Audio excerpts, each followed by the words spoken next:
this question, the railway minister said that knowledge of Hindi or other vernacular is to be encouraged.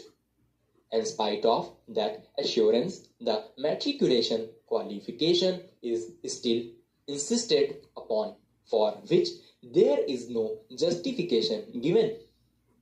With regard to the Payment of Wages Act, the Railway Board refuses to accept certain sections of the Act. Whenever a railway servant is suspended on reinstatement, he is given full pay for the period of suspension. In fact, that was the judgment of the Bombay High Court. Any curtailment of full pay during the period of suspension is ultra vires and is against the Payment of Wages Act.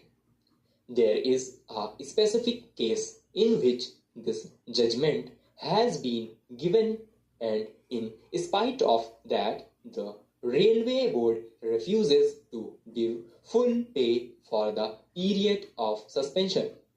I have brought many such cases to the notice of the Railway Board. Not only that, but I can also quote an instance with regard to the curtailment of annual increments.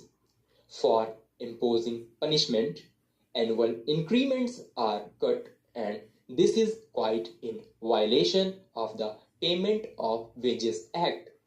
The Railway Board must also consider this point. A third violation is reduction to a lower scale. I can quote the instance of an instructor who was reduced to the station master's category. He was getting a basic pay of rupees 1000, and as a punishment it has been reduced to rupees 700. I may in this connection bring to this notice the case of one Mr. M. Thomas, an instructor in the transportation school, whose pay was reduced from rupees 1000 to rupees 700 as a punishment. The rule which is quoted is an old rule which obtained in 1941 before the railways were taken over from the company and before the new rules came into force.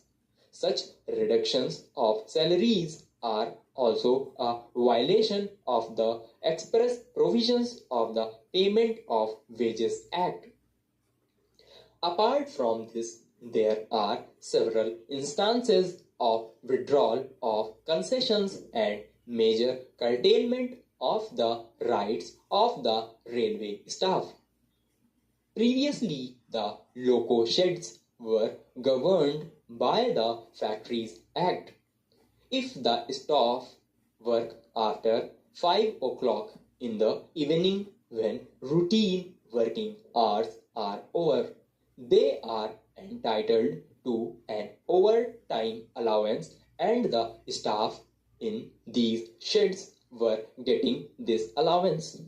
Now, very cleverly, the loco sheds have been removed from the operation of the Factories Act.